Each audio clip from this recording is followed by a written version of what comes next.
नमस्कार. मार्केट मराठीमध्ये मी अजय तुमचं सर्वांचं हार्दिक स्वागत करतोय. आपण बघतोय निफ्टी बँक निफ्टीसाठीचं सोमवारसाठीचं विश्लेषण, त्याचबरोबर पुढच्या आठवड्यासाठीचा आपण एक व्ह्यू बघणार आहोत. चला तर मग सुरू करूया. सेटअप बनून पूर्ण तयार आहे. आपण त्याआधी थोड्यापुरताच आपण विकली टाईम फ्रेमवरती जाऊन थोडाफार आढावा घेऊया. लक्षात घ्या, ओव्हरऑल जर बघायचं झालं तर ह्या आठवड्यामध्ये काय झालेलं आहे, थोडेफार आपण म्हणू शकतो एक तेजी जी आहे ही कंटिन्यू होताना आपल्याला बघायला मिळते. जर ओव्हरऑल वीकचा तुम्ही विचार केला तर हे लक्षात घ्या. म्हणजे जवळपास आपण म्हणू शकतो कमिंग वीकमध्ये, येणाऱ्या आठवड्यामध्ये 50,500-600ची लेवल तोडून आपल्याला एक्सपेक्ट आहे की निफ्टी बँक जी आहे ही जवळपास 52,000पर्यंत सुद्धा जाताना बघायला मिळू शकते. हे लक्षात घ्या. थोडाफार एक पॉझिटिव्ह पॅटर्न आपल्याला बघायला मिळाला विकलीवरती आणि ती चांगली गोष्ट आहे. तिचा हाय जरी तोडला, परंतु 25 मूव्हिंग ॲव्हरेज लक्षात घ्या, की मूव्हिंग ॲव्हरेज आहे. कोणत्याही टाईम फ्रेमवरती जा, तुम्हाला तो परफेक्ट मार्केटचे सेंटिमेंट्स तुम्हाला सांगण्याचा प्रयत्न करतो अकॉर्डिंग टू बायर्सचा सेलर्सचा जो व्ह्यू आहे त्या व्ह्यूनुसार. हे लक्षात घ्या. त्याचप्रकारे बघा 25 मूव्हिंग ॲव्हरेजचा कसं आहे ते रिजेक्शन घेतलं आहे या आठवड्यात मार्केटने आणि त्याच्यानंतर जवळपास आपल्याला क्लोज मिळाला आहे. क्लोज जरी मिळाला तरी जे आधीच्या आठवड्याची जी कॅन्डल होती, कोणती कॅन्डल आधीची आठवड्याची, ही बुलिश कॅन्डल, या कॅन्डलचा हायच्या वरती क्लोज दिलेली आहे आणि ही सगळं म्हणू शकतो सरळ सरळ काय एक पॉझिटिव्ह गोष्ट आहे. लक्षात घ्या. परंतु मार्केट जे आता ह्या 25 मूव्हिंग ॲव्हरेजच्या वरती ह्या आठवड्यात जर टिकत असेल तर नेक्स्ट वीक जो आहे आपण म्हणू शकतो 52,000च्या आसपासचा मार्केट आपल्याला बघायला आरामात मिळू शकतो. हे लक्षात घ्या. हा विचार जो आहे हा थोडाफार आपण इथे करायचा आहे. हे लक्षात घ्या. ठीक आहे. डे लेवरती गेलात तर थोडंफार आपल्याला निगेटिव्ह लेवलला बघायला मिळते थोडंफार. ठीक आहे. गेल्या 2 दिवस इथे होल्ड करण्याचा प्रयत्न करत होता, पण ते होल्डिंग काय जवळपास आपण म्हणू शकतो त्या लेवलला बायर्स होल्ड करू शकले नाहीत आणि काल आपल्याला ती सेलिंग बघायला मिळाली आणि जवळपास सेलिंग जरी झाली तरी या 2 कॅन्डल्सचा जो हा लो आहे त्या लोच्या खाली क्लोजिंग दिले, थोडीफार निगेटिव्ह विषय आपण म्हणू शकतो. ठीक आहे. काही फरक पडत नाही आपल्याला. हा पुलबॅकचा विषय आहे तो आपण म्हणू शकतो. हा एक पुलबॅक आहे. हे लक्षात घ्या. अनटिल अनलेस आपण काय म्हणू शकत नाही, जोपर्यंत ह्या कॅन्डलचा लो तोडत नाही तोपर्यंत आपण विचार करू शकत नाही. लक्षात घ्या. आणि जास्तीत जास्त आलं तर किती येऊ शकतं, तर येऊ शकतं आपल्या 25 मूव्हिंग ॲव्हरेजपर्यंत. हे मी लक्षात घ्या मित्रांनो. ठीक आहे. त्याचबरोबर आपण तेच 15 मिनिटाच्या टाईम फ्रेमवरती इंट्राडेचा विचार केला तर लक्षात घ्या, मार्केट जवळपास आपण म्हणू शकतो थोडंफार एक रेंज बाउंड होतं. ठीक आहे. त्याच्यानंतर थोडेफार मार्केटमध्ये ती आपल्याला एक लेवल तोडून थोडाफार एक लेवलला आपल्याला सेलिंग बघायला मिळालं. हे लक्षात असू द्या. ठीक आहे. त्याचबरोबर थोडक्यात आपण म्हणू शकतो टाईम स्पेंडिंग मार्केटच आहे गेलं 2 ते 3 दिवस. आपण काय एक्सपेक्ट करू शकतो सोमवारसाठी ओपनिंग महत्त्वाची आहे आणि 50-500चा हा जो टार्गेट आहे म्हणजे जवळपास ही रेंज महत्त्वाची आहे आणि मार्केट ओपन कुठे होईल याच्या पाठचं कारण कसं आहे, मार्केट जर ओपन झालं थोडंफार साईडवेज मग परत 50,300ची लेवल तोडण्याचा प्रयत्न करेल आणि मग तेवढे जर प्रयत्न करत असेल तर त्याच्यामध्ये तुम्ही एंटर करू शकता, कॉल बाय करू शकता. मग 50-400 50-500पर्यंत मुवमेंट तुम्हाला चांगली बघायला मिळू शकते मित्रांनो. लक्षात घ्या. परंतु गॅपअप मात्र ओपन झालं मार्केट, मग मार्केट ह्या रेंजच्या वरती कुठेतरी होल्ड करणं गरजेचं आहे. 50,500 आणि 50,600 या 100 पॉईंटच्या वरती होल्ड करणं गरजेचं आहे. होल्ड केलं तर तुम्हाला मुवमेंट बघायला मिळू शकते, नाही केलं तर मग थोडंफार खाली पुलबॅकमध्ये विरुद्ध दिशेने मुवमेंट आहे. मग थोडक्यात काय, ह्या ज्या लेवल्स आहेत ह्या टेस्ट करताना बघायला मिळू शकतात आणि त्या टेस्टिंगला खाली येतं. मग त्याच्यामध्येच तुम्ही त्या फ्लोमध्ये पहिल्या 5 मिनिटाच्या कॅन्डलमध्येच तुम्ही जवळपास पुट बाय करा आणि एक स्कॅल्पसारखा 50-100 पॉईंट काढण्याचा प्रयत्न करू शकता. हे लक्षात घ्या.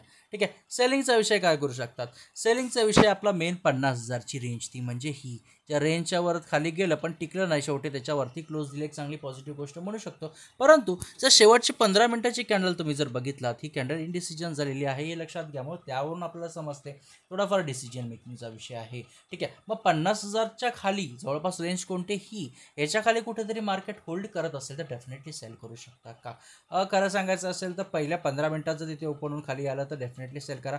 परंतु थोडाफार होल्ड करायचं असेल, वेट करायचं, मग 100 पॉईंटचा बफर ठेवून 49,900च्या खाली कुठेतरी तुम्ही सेल करण्याचा प्रयत्न करू शकता, जेणेकरून मुवमेंट जी आहे तुम्हाला त्याच्या खाली तुम्हाला 49,800 ते 49,700 49,600 आणि खाली 49,500पर्यंत मुवमेंट तुम्हाला बघायला मिळू शकते. हे लक्षात असू द्या. ठीक आहे. थोडक्यात काय, एक रेंजमध्ये तुम्हाला ती ट्रेंड जो आहे सध्याचा, कोणता ट्रेंड जर थोडाफार शॉर्ट टर्मचा म्हटला तो ट्रेंड आपला असा आहे, हे लक्षात असू द्या. तर ह्या चॅनल जर कंटिन्यू होत असेल तर डेफिनेटली आपल्याला थोडेफार मोमेंटम लक्षात घ्या. सरळ सेलिंग बघायला मिळणार नाही, स्लीप बघायला मिळणार नाही, अशाच लेवलला सेलिंग होणार आहे. मग त्यानुसार तुम्हाला ट्रेड्स प्लॅन करणं गरजेचं आहे. हे लक्षात घ्या. निफ्टी बँककडून आपण थेट जा निफ्टीकडे. निफ्टीचा विचार केला टोटल ओव्हरऑल म्हटलं तर ट्रेंड आपला जो आहे आता सध्याचा तरी गेल्या काही दिवसांचा तो आपला कसा आहे पॉझिटिव्ह आहे, हे लक्षात घ्या. ओव्हरऑल म्हटला तो निगेटिव्ह, पण ती जी ट्रेंड लाईन काढली होती, कोणती ट्रेंड लाईन डेलीवरती जाऊन तुम्ही काढा ट्रेंड लाईन डेली टाईम फ्रेमवरती, जो मोठा ट्रेंड आहे आणि तो ट्रेंडचा ब्रेकआउट दिलेला आहे आणि त्याचा हा रिटेस्ट आपल्याला बघायला मिळतोय. निफ्टी बँक निफ्टीचा विषय म्हटलं, ठीक आहे. सो आपण काय एक्सपेक्ट करू शकतो निफ्टीचं या कमिंग वीकमध्ये आपण एक्सपेक्ट करू शकतो. लक्षात घ्या इथे सुद्धा तोच गेम आहे जो निफ्टी बँकचा आहे, परंतु इथे गेम थोडाफार वेगळा आहे. काय बघा, निफ्टी बँकची जी कॅन्डल आहे तो पॅटर्नचा ब्रेकआउट दिल्यानंतर त्याच्यावरती क्लोज या आठवड्याची झालेली आहे. 500 आठवड्याच्या कॅन्डलच्या क्लोजच्या वरती म्हणजे हायच्या वरती क्लोज दिलेलं आहे. पण निफ्टीचं काय झालं बघा, निफ्टीचा क्लोज जो आहे ह्या हायच्या आतमध्ये आहे, हे लक्षात घ्या. थोडाफार आपल्याला म्हणू शकतो सेलरची थोडीफार ओव्हर पॉवरिंग आपल्याला बघायला मिळते. इव्हन 25 मुव्हिंग ॲव्हरेजला सुद्धा टच केलेलं नाही आहे. आता आपण काय एक्सपेक्ट करू शकतो या येणाऱ्या आठवड्यामध्ये? सर्वात महत्त्वाचं लक्षात घ्या, येणाऱ्या आठवड्यामध्ये पहिली गोष्ट आपण एक्सपेक्ट करू शकतो एकतर मार्केट जवळपास ही जी रेंज आहे कोणती 23,500 त्याच्यावरतीच मार्केट टिकणं गरजेचं आहे. जर त्याच्या खाली टिकलं तर मग म्हणू शकतो हे जे काही खटाटोप झालेला आहे, हा जो काही खटाटोप झालेला आहे हा व्यर्थ आहे. थोडक्यात मार्केट जे आहे ती लेवल तोडून परत एकदा या रेंजमध्ये आपल्याला परत एकदा बघायला मिळू शकतो 23,500. ते आपण म्हणू शकतो 23,000 ते 23,500 300-400 किंवा 500 पॉईंटमध्ये तुम्हाला मार्केट परत एकदा बघायला मिळू शकतं.